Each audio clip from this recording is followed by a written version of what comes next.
اور ایک اولیاء کے اندر بڑا نمایاں مسجد جو ہوتا ہے نا وہ یہ ہوتا ہے کہ وہ سخی ہوتے ہیں، سخاوت، بخل نہیں ہوتا ان کے اندر، سخاوت اختیار کرتے ہیں۔ حضرت شیخ عبد القادر جیلانی رحمۃ اللہ علیہ کی ایک شخص پر نگاہ پڑی تو وہ بڑا غمزدہ اور غمگین تھا۔ آپ رحمۃ اللہ علیہ نے اس سے پوچھا کہ کیا معاملہ ہے، بڑے غمزدہ نظر آ رہے ہو؟ تو اس نے کہا میں نے دریائے دجلہ کے پار جانا تھا، میں نے ملاح سے کہا میرے پاس کرایہ نہیں تھا، ملاح مجھے لے کر نہیں گیا۔ اتنے میں حضرت سیدنا غوث العالم رضی اللہ تعالیٰ عنہ کی بارگاہ کے اندر کسی نے 30 دینار سونے کے سکے، اس کے بولے کس کے 30 دینار سونے کے سکے آپ کی خدمت میں پیش کیے۔ آپ نے وہ سکے اس شخص کو دے دیے جس نے آپ کی بارگاہ کے اندر جو غم زدہ تھا، شکایت کی تھی، اور کہا جا کر اس ملاح کو دے دو اور اس کو کہہ دو آئندہ کسی غریب کو کرائے کی وجہ سے چھوڑ کر نہ جائے، آئندہ کسی غریب کو کرائے کی وجہ سے چھوڑ کر نہ جائے۔ اور ہم لوگ پیسے کے پیچھے لگے،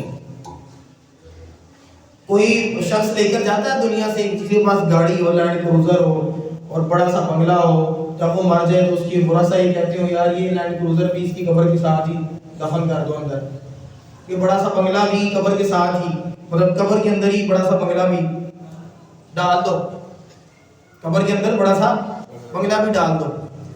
جب انسان ایک شخص کا واقعہ وہ یہ کہ جب وہ مرنے لگا نا، اس نے وصیت کی اپنے بچوں کو کہ میں نے نا یہ جو بڑا سا بنگلہ بنایا نا اس کی بنیادوں میں خزانہ رکھا ہے۔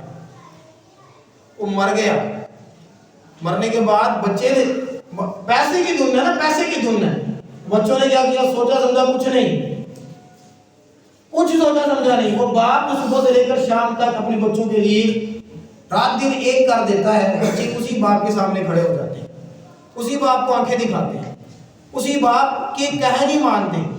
وہ باپ جس نے رات دن ایک کر کر اور ہو سکتا ہے کتنی دعائیں کر کر آپ کو پایا ہو، آپ کو حاصل کیا ہو، اور ہم اسی باپ کے سامنے آنکھیں اور دکھا رہے ہوتے ہیں۔ وہ باپ نے وصیت کی، وصیت یہ کی کہ جب میں مر جاؤں نا تو چونکہ میں نے گھر کی بنیادوں کے اندر خزانے کو دبایا ہوا ہے، لہذا گھر کو توڑ دینا اور اس خزانے کو نکال لینا۔ اب پیسے کی دھندی، بچے تو ویسے ہی جب باپ چلا جاتا ہے نا تو وراثت کے پیچھے ویسے ہی لاٹ مار جاتے ہیں، یہ حقیقت ہے، مجھ سے زیادہ آپ جانتے ہیں۔ انہوں نے کیا کیا، انہوں نے گھر کو توڑنا شروع کر دیا، پورا گھر توڑا، گھر کی بنیادوں سے ایک صندوق نکلا، لیکن اس صندوق کے اندر کوئی خزانہ نہیں تھا بلکہ ایک پرچی موجود تھی۔ کیا موجود تھی؟ ایک پرچی موجود تھی، اور اس کے اوپر لکھا تھا میں نے رات دن محنت کر کے تمہارے لیے گھر بنایا ہے، اب ہمت ہے تو دوبارہ اس طرح کا گھر بنا کے دکھاؤ۔ پیسہ انسان کو جو ہے نا دھوکہ دے جاتا ہے۔ اللہ تبارک و تعالیٰ نے قرآن میں ارشاد فرمایا وَمَا الْحَيَاةُ الدُّنْيَا إِلَّا مَتَاعُ الْغُرُورِ، دنیا کی زندگی نہیں ہے مگر ایک محض دھوکہ، محض انسان پتہ نہیں کیا کچھ سوچتا ہے، کیا کچھ سوچتا ہے، لیکن آخر کار موت کا شکار ہو جاتا ہے۔ نئی گاڑی میں بیٹھنا نصیب نہیں ہوتا، نئی گھر کے اندر جانا نصیب نہیں ہوتا۔ آگاہ اپنی موت سے کوئی بشر نہیں، سامان 100 برس کا ہے، پل کی خبر نہیں۔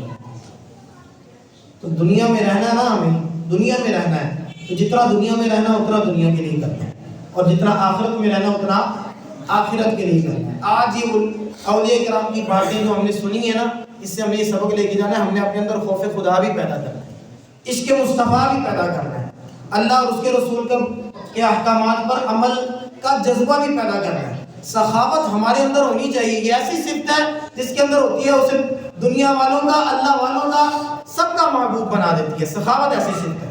نبی پاک صلی اللہ علیہ وسلم نے ارشاد فرمایا سخی 3 چیزوں کے قریب ہوتا ہے اور ایک چیز سے دور ہوتا ہے۔ سخی بندوں کے قریب ہوتا ہے، لوگوں کے قریب ہوتا ہے، اللہ کے قریب ہوتا ہے اور جنت کے قریب ہوتا ہے، اور ایک چیز جہنم سے دور ہوتا ہے۔ اور بخیل 3 چیزوں سے دور ہوتا ہے اور ایک چیز کے قریب ہوتا ہے۔ لوگ بھی اس سے نفرت کرتے ہیں، اللہ عز و جل سے بھی دور ہوتا ہے، جنت سے بھی دور ہوتا ہے اور جہنم کے قریب ہوتا ہے۔ اب یہ آپ کی اور میری مرضی ہے کہ ہم